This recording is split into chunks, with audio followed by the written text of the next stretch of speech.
والله لطلبت محاسبة ربي لأنه هو أرحم الراحمين. قال له كان يقولوا لي وش تحب نجيبوا لك بيكم يحاسبوك ولا ترضى بمحاسبة ربي؟ قال نرضى بمحاسبة ربي لأنه ربي أرحم من أبي وأمي. فنسأل الله أن يرحمنا إن شاء الله برحمته الواسعة.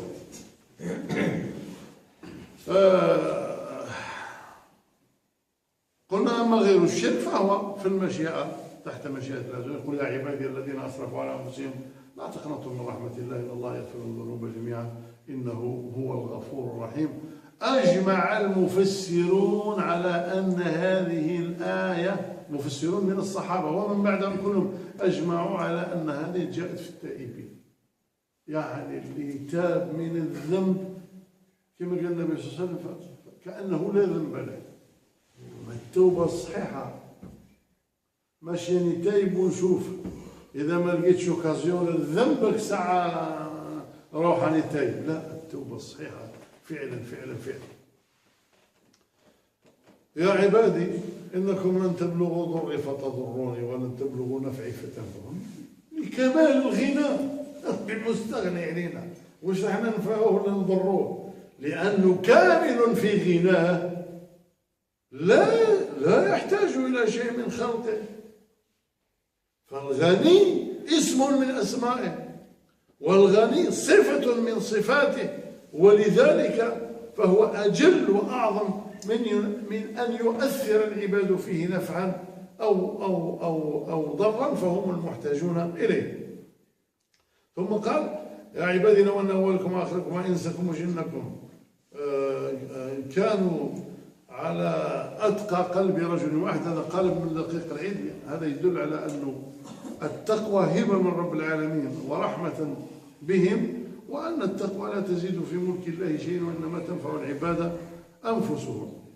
الشيخ صالح بن عبد العزيز قال يعني أن تقوى العباد ليس المنتفع بها هو الرب الكريم، وإنما المنتفعون بها هم العباد المحتاجون الفقراء إلى الله تبارك وتعالى. كما أن الذي يعصي لن يتضرر أحد من الخلق إلا هو من يضر نفسه في هذا الموضوع. ثم قال لو أن أولكم وآخركم وإنسكم وقفوا في صعيد واحد، كل الناس في صعيد واحد وكل واحد يسأل مسألته، يسأل وش تحب يعني الباب مفتوح على مصراعيه. كل عبد منذ آدم عليه السلام إلى قيام الساعة لو كان يوقفوا ثم يطلبوا رب العالمين، كل واحد يطلب وش يحب. واحد يطلب الدنيا، واحد يطلب 10 مرات الدنيا، واحد يطلب 70,000 مرة الدنيا، يعطيها له الله رب العالمين. فقال لو أن أولكم وآخركم وإنسكم قاموا في صعيد واحد فسألوني فأعطيت كل واحد مسألته ما نقص ذلك عندي إلا كما ينقص المخيط إذا أدخل البحر. هذا يعني فيه دعوة يفيد أولا أن خزائن الله لا تنقص. وقد قال النبي صلى الله عليه وسلم في الحديث يد الله ملأى لا يغيضها شيء، يعني شيء ما ينقص منها. سحاء الليل والنهار توفق. انظروا ورأيتم ما أنفق منذ خلق السماوات والأرض. رأيتم ما أنفق منذ خلق السماوات والأرض. هذه عباد وهذه حيوانات وهذه حشرات وهذه جمادات، وهذه في البحر وهذه في البر وهذه في الأكوان والعوالم التي لا نعرفها ولا ندري بها. يعني لا إله إلا الله، لا إله إلا الله. ولذلك المخيط إذا أدخل البحر، قال النووي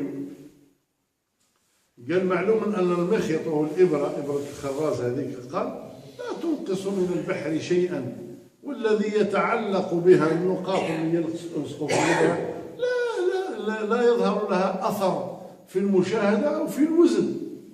ابن دقيق العيد قال هذا مثل تقريبي ضربه لنا الله عز وجل بالأشياء التي نشاهدها ونعرفها باش يبين لنا أن كل كل ما أعطانا الله ويعطينا ويعطي الخلق جميعا لا ينقص من ملكه شيئا على الإطلاق. بيننا يعني والبلل اللي راح يصيب البرة رايح يأثر في البحر ينقص منه.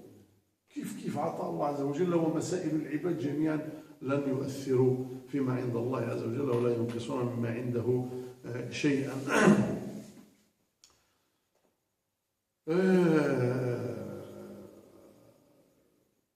النهاية من كل بعد هذا الاستعراض لقوة الله وغناه واستغنائه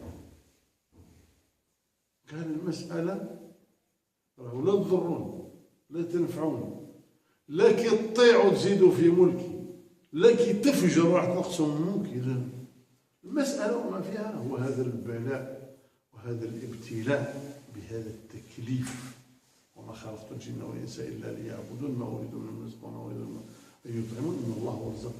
المقصود راهو أعمالكم هذه أنا راني خلقتكم لا لتنفعوني ولا لتضروني لا لتزيدوا في ملكي ولا لتنقصوا منه ولكن خلقتكم باش تعرفوا أعمالكم وتوقفوا عليها بأنفسكم. أحصيها لكم بالعد التفصيلي وبالحفظ وبعدم التضييع. أحصيها لكم باش توقفوا عليها.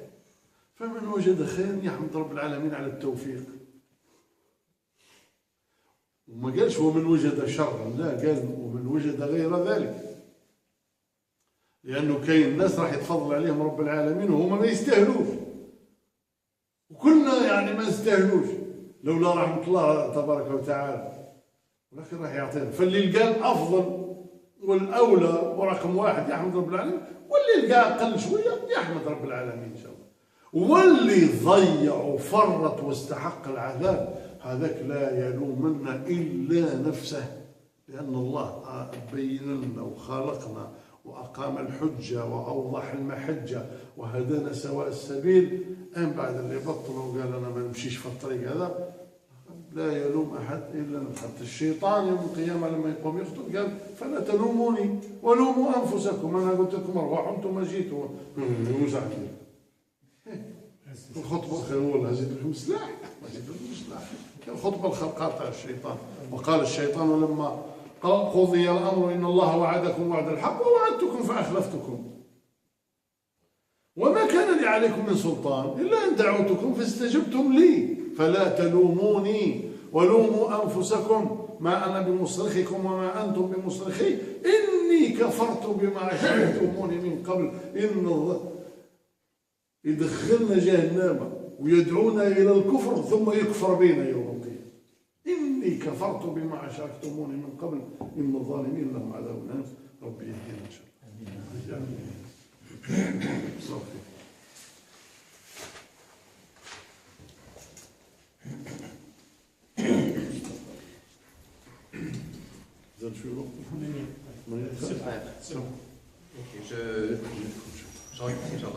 Donc, sur la partie où Allah parle d'être affamé et d'être nu, ici Allah parle des biens. C'est Allah qui accorde les biens. Et c'est une signe de la seigneurie d'Allah, justement. Allah donne aux croyants et aux mécréants, ici-bas. Qu'ils soient croyants ou mécréants, la créature d'Allah aura sa récompense, aura de quoi survivre, aura sa subsistance. Après, le jugement, il viendra plus tard. Mais par contre, justement, une des plus belles adorations que l'être humain peut avoir, c'est de montrer sa pauvreté à Allah au moment où il l'adore.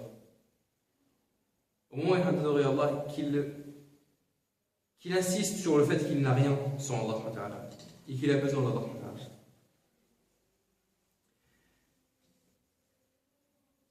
Concernant la suite, Allah parle justement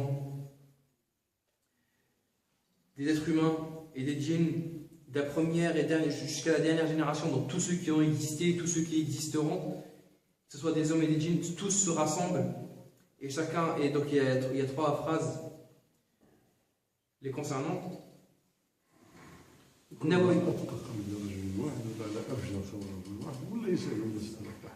Donc, qu'ils soient tous avec le cœur le plus pieux parmi les créatures humaines et des djinns.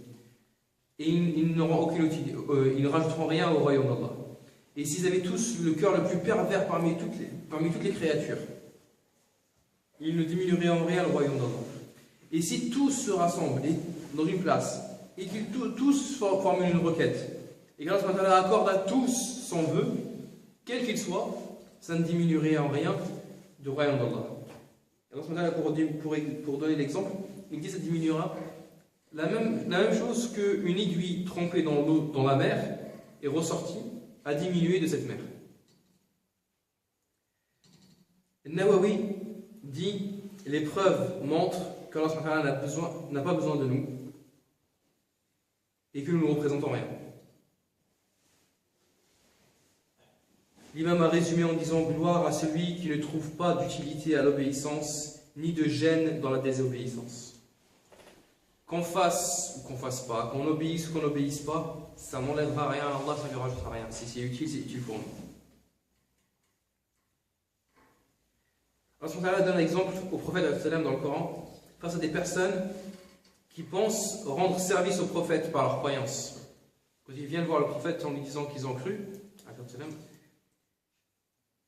ils le font comme si ils rendaient service au messager. Allah leur dit ne faites pas une aumône de votre croyance, ne considérez pas que c'est un service ou une aumône que vous faites. Mais en réalité, c'est Allah qui vous fait une aumône en vous ayant guidé. Parce qu'effectivement, si Dieu ne vous guide pas, on ne serait pas là. On serait en train de s'égarer dans qui sait quel lieu. Ensuite, concernant la phrase, mes adorateurs, vous commettez des fautes, nuit et jour, et je pardonne les péchés en totalité, demandez-moi pardon et je vous pardonnerai. La construction de la phrase, vous commettez des fautes nuit et jour, ici c'est un blâme qu'Allah nous adresse. Ça veut dire qu'Allah sait ce qu'on fait, et nous, chacun d'entre nous, on sait ce qu'on fait. Mais Allah le sait, et il nous le rappelle, nuit et jour, constamment. C'est un blâme qui devrait nous rendre honteux. Et avant même d'arriver à la fin de la phrase où il dit « Demandez-moi pardon, je vous pardonnerai », tout de suite après la phrase où il nous fait le blâme, Allah rappelle qu'il pardonne tout. Et je pardonne les péchés en totalité. Il nous dit « Rappelle d'abord qu'Allah pardonne » et ensuite il nous dit « Donc, demandez-moi pardon et je vous pardonnerai ». Ce qui veut dire que le pardon est accordé, bien sûr, le pardon est accordé sauf à l'association. Mais tous les savants sont unanimes sur le fait que ça va avec la repentance. Allah pardonne, mais il faut se repentir. Et se repentir, c'est sincèrement. C'est pas je ne commets pas de péché parce que je n'ai pas l'occasion de le faire. C'est je ne commets pas de péché même si j'ai l'occasion de le faire.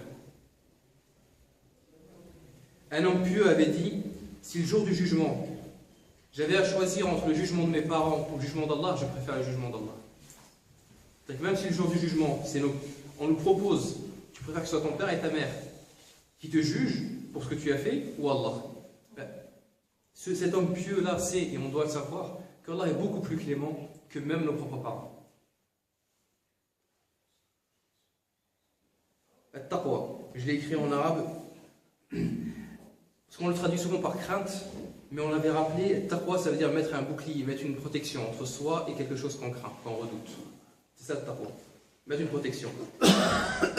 Le seul bénéficiaire de taqwa, c'est celui qui craint, c'est celui qui a mis cette protection. Tout comme le péché ne nuit qu'à celui qui l'a commis.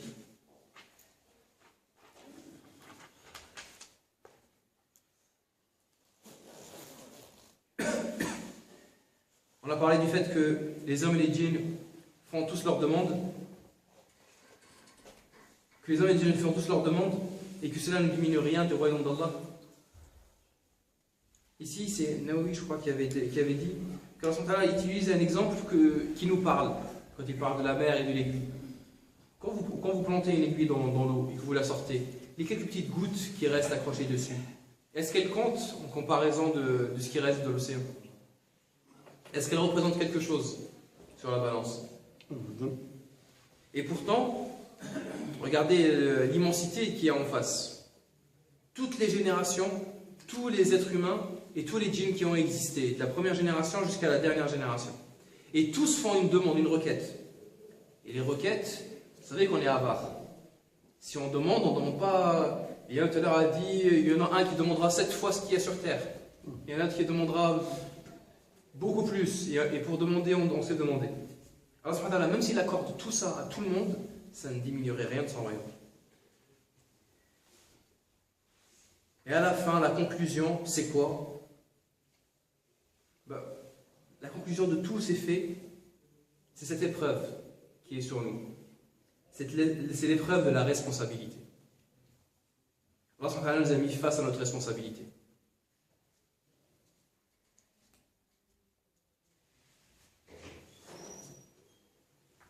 Celui qui fait le bien, il le trouvera.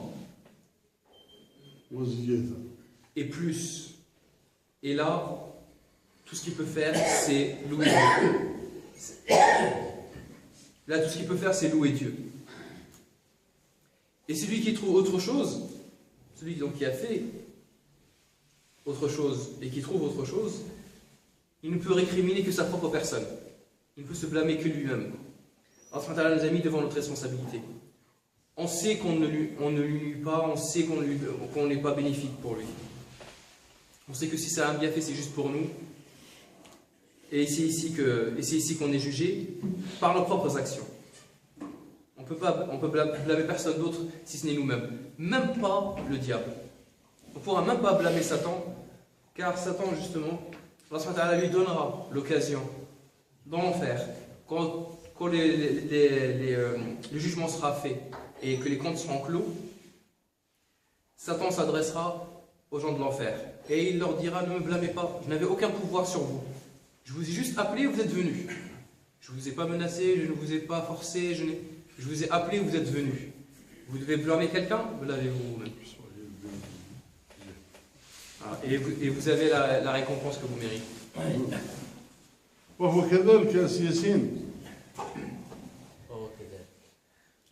واخر دعوانا الحمد لله. وصل وقت الحج.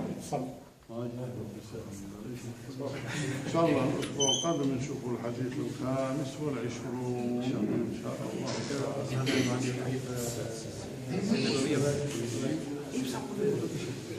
الله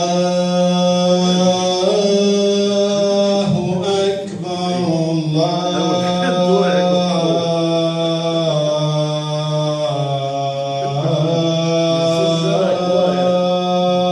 أكبر. نشوفوا الجولة الحد مليح الدرس تاع الحد دوك نديروا الأربعة.